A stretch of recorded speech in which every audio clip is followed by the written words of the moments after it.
By the time the chandeliers were fully lit, their crystal ribs catching fire with 1,000 trembling flames, Jane had already learned where she was meant to stand. Not at the heart of the room, where laughter vaulted easily between admirers, but at the polite wilderness along the wall, where daughters without champions were arranged like ornamental vases and admired only in passing. Silk brushed silk, jewels winked, and the air was thick with summer heat and perfume. Yet Jane felt the familiar cold of being unseen settle across her shoulders.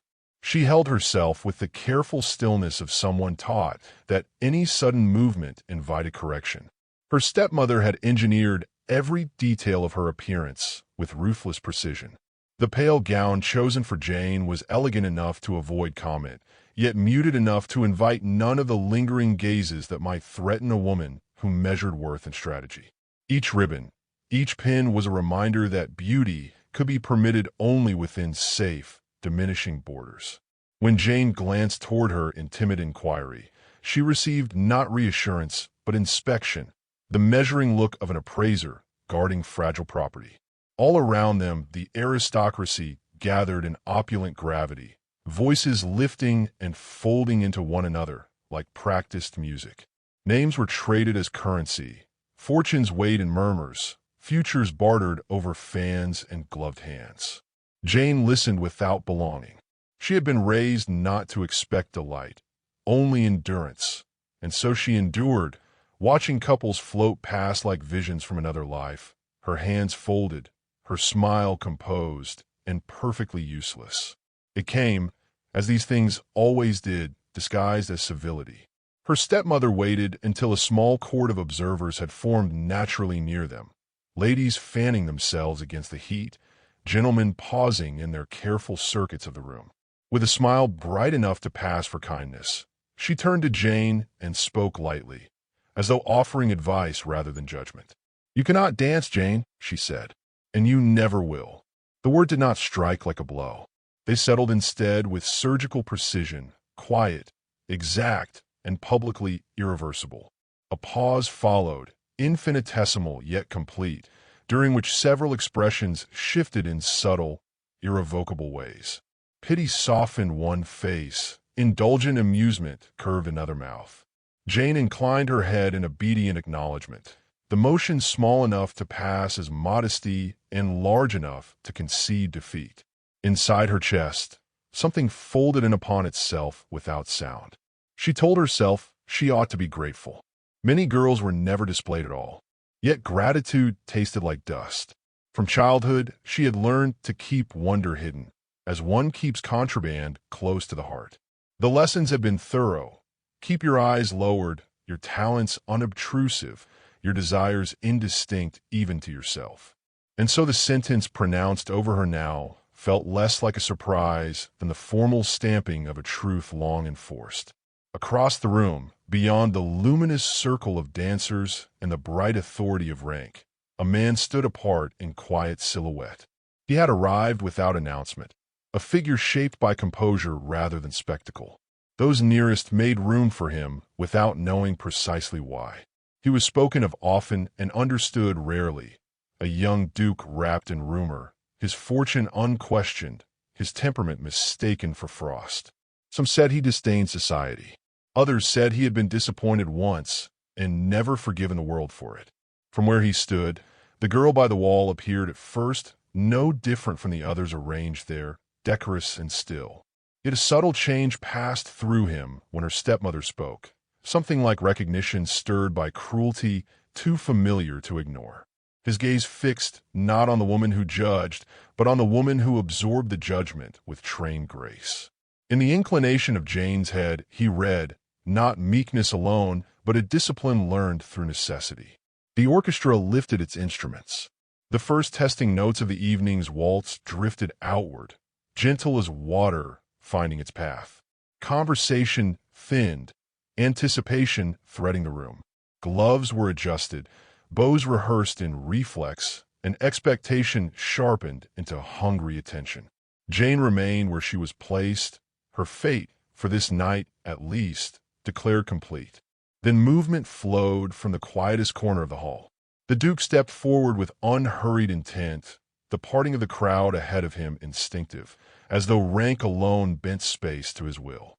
Whispers stirred in his wake, a subtle disturbance rippling toward the far wall where Jane stood, still unaware that the settled shape of her evening was already altering. She felt the change before she saw it, that tremor in the air that precedes a storm. Lifting her eyes last, she saw him advancing through chandeliered light, his attention hers. The Duke came to a halt before her, with the inevitability of a tide reaching shore, and the surrounding murmur thinned to a held breath. Jane felt the heat rise along her neck as every expectation turned toward them. He inclined his head, not as a sovereign acknowledging a subject, but as one equal greeting another. "May I claim what the world has denied, just once?" he asked, softly enough that only she and the nearness between them could hear. Jane's first instinct was refusal, shaped by habit. She searched for her stepmother's face, as if for permission to breathe, but the woman stood frozen in disbelief, fan stilled mid-flutter. The moment widened, dangerous and exquisite. At last Jane placed her gloved hand in his. The contact was brief, formal, and yet it struck through her like a bell. Around them, the whispering broke into a startled, unmistakable current that ran outward through the ranks of silk and power alike. He guided her toward the floor with a restraint that steadied rather than commanded, and the space opened around them as though compelled by unseen order. Jane's pulse thundered in her ears, each step a negotiation between terror and trust. When the music drew them into its first measured turn, she faltered once, then found her balance in the quiet assurance of his frame. Judgment hovered, waiting to claim her stumble as prophecy already written by another's will alone tonight. But the prophecy failed. Jane's body remembered what her life had forbidden. The lines of the dance unfolded through her as though summoned from a hidden chamber of the soul. Each turn loosened the tight bindings of her fear. The room, once an enemy of glances, softened into blur and motion. When she lifted her eyes at last, she met not scrutiny, but attention, unwavering and oddly protective, in a steady regard that neither demanded nor excused her existence yet. They moved as if insulated from the shock that ringed them. Around the floor, rigid surprise thawed into sensation, admiration edged with disbelief, affront laced with curiosity. Her stepmother's face tightened into a delicate mask of injury, already calculating the cost of this unscripted miracle. Jane felt mastery unfurl within her, each movement a reclaimed sentence in a grammar she had been forced to forget. With every rotation, the girl at the wall receded into memory as a distant echo. When the final note dissolved and momentum loosened its hold, the spell did not at once break. Applause rose hesitantly, then gathered nerve, until it swept the hall in earnest acknowledgement. The Duke bowed to her with formality unmarred by condescension. For the first time that night, Jane sensed the weight of her own presence registered not as a burden, but as fact. She was dimly aware of having crossed an unseen threshold whose return could never again be denied. He released her hand only long enough to draw a single pale rose from the edge of a passing arrangement, its petals cool and unblemished as morning. He returned it to her with a precision that bordered on ceremony. "For courage," he said quietly. The simplicity of the offering unsettled her more than jewels might have done. Before she could assemble a reply, he stepped back into the crowd, and the distance closed behind him as decisively as a door. The rose warmed in Jane's grasp as though it had absorbed the heat of a revocation. Whispers skated after him, then curved sharply toward her, multiplying in speed and malice as they traveled. She heard fragments as one hears rain through glass. Disgrace, ambition, presumption. Her stepmother moved at last, intercepted by rival smiles and sympathetic tilts of the head, her authority diluted by curiosity she could neither command nor quell. Jane stood very still at the center of disturbance tonight. It should have ended there, a singular daring gesture swallowed by the tide of the evening. Yet fate, newly awakened, refused to withdraw so quietly. As the dance cards filled and alliances shifted with renewed calculation, Jane became a quiet axis about which speculation turned. The rose marked her unmistakably, an emblem both fragile and defiant. From across the room, she felt his regard once more, brief yet deliberate, like a thread pulled taut to prove it had not snapped. The remainder of the ball unfolded around her as if at a measured distance, events reaching her only after passing through a veil of altered meaning. Every courtesy bore an edge, every glance a question, yet unvoiced. She retired at last with the rose pressed between the pages of her composure, uncertain whether she carried proof of deliverance or the seed of her undoing. Outside, the night lay warm and restless. Somewhere within its depths a promise had been spoken. Jane received the ivory card the next morning without a name upon it, only a crest embossed so lightly it seemed breathed into the paper. Her stepmother intercepted it with wounded politeness and surrendered it with equal reluctance, as though the object itself accused her of some small defeat. The message within was spare, requesting her company at dusk in the south garden of the Duke's townhouse. No promise was written, only certainty. Jane's hands trembled as she folded it away, fear rising in exact proportion to the hope she would not name. All day the city seemed to conspire in reminder. Carriages rattled past her window with undue urgency. Summer light climbed and fell like a beckoning hand, and every ordinary sound felt sharpened with intent. She prepared with a care that bordered on ritual, choosing simplicity not from humility but from self-defense, as though excess might expose her too plainly. When she arrived at the appointed hour, the garden waited in tempered quiet, its paths edged with stone and late roses opening as if they knew a confession was due. He was already there, standing near the low wall where lantern light thinned into shadow, neither concealed nor displayed. The distance between them felt improbably charged for so small space.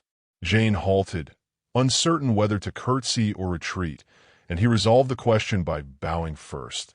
The gesture so precisely measured it stripped away both audacity and pretense.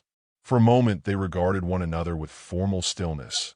Two lives paused on the threshold of language, each aware that what followed would entirely alter the silence it replaced.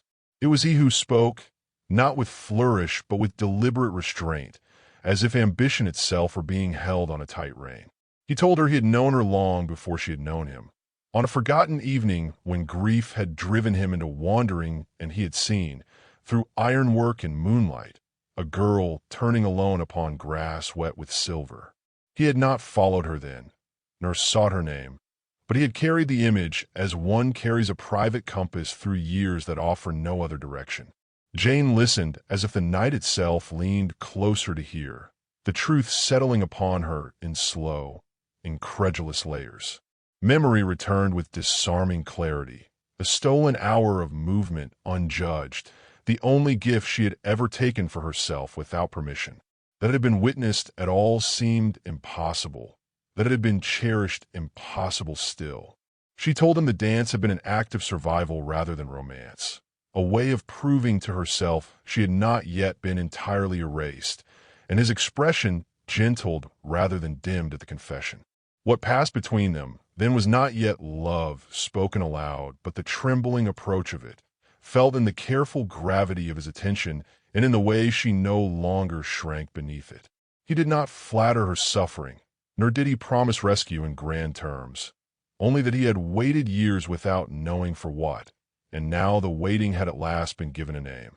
The simplicity of the claim unsettled her more than any oath might have done, and she felt both seen and endangered by it. The intrusion came as cold inevitability rather than shock.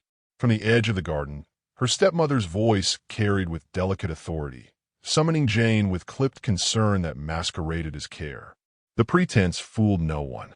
In the brief exchange that followed, the warning was delivered in civility sharp and thin as wire. Arrangements were already stirring, alliances more profitable than sentiment, and any illusion born under lantern light would be corrected by daylight. The Duke watched in contained stillness as Jane's borrowed peace was formally reclaimed. When they were alone again, for the briefest mercy of moments, he spoke only once. He said he would not contend with coercion in secret, nor would he abandon her to it in silence. The conflict, long managed in whispers and side glances, had at last declared itself with a shape they could no longer pretend not to see. Jane felt the old instinct to surrender settle upon her like a familiar cloak, yet beneath it another sensation stirred, fragile and untrained but unmistakably her own. She inclined her head to him as she had at the wall, but the motion no longer meant diminishment. It meant choice delayed, not denied. When she turned away, the garden seemed suddenly too small for what had begun there, and the night held its breath for what would follow. Behind her, his presence remained steady as an unspoken oath, and the distance between them felt less like separation than the breath before vow. Jane entered the final gathering of the season with the composure of one walking into judgment already pronounced. The hall shone with greater splendor than the first, yet to her it felt narrower, every candle a witness. Her stepmother moved at her side with proprietary gentleness, guiding her forward as one escorts evidence to trial. Whispers preceded them like a drafted indictment, soft but scathing in their unanimity.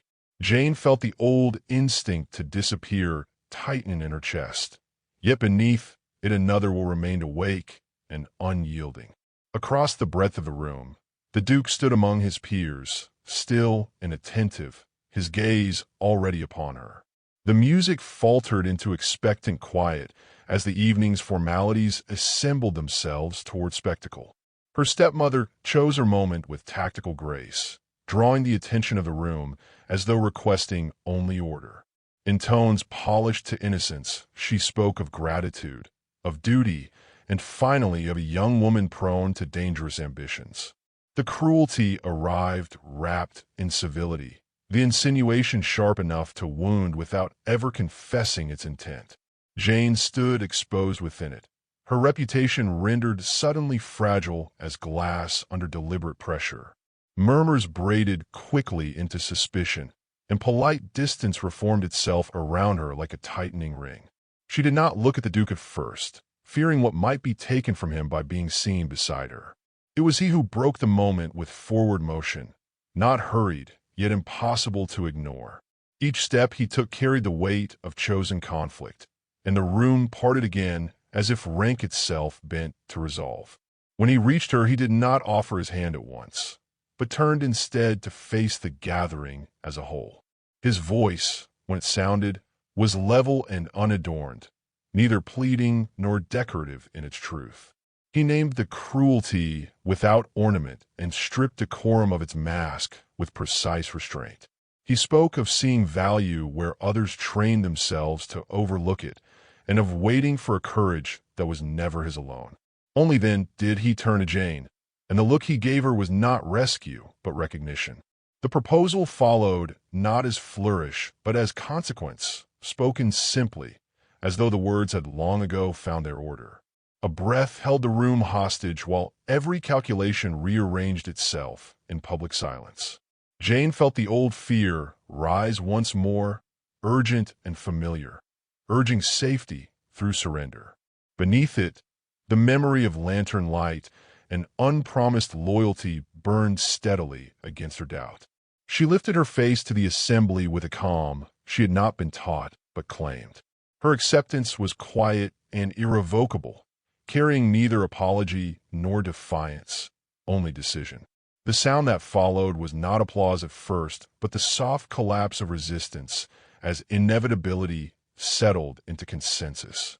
Her stepmother's stillness broke at last, the taut lines of her authority dissolving into something smaller and suddenly irrelevant. Power drained from that familiar posture, as if it had always depended upon silence for its strength. Jane felt no triumph in the unraveling, only a solemn release that gentled what had never been gentle with her. The Duke offered his arm then, not as conquest, but as equal passage, and she took it without hesitation. Together they moved through the great room as through a threshold already crossed. By the end of summer the vows were spoken in measured light, beneath open sky and unhidden regard. Jane stood before the gathered world, not transformed in a spectacle, but returned to herself at last.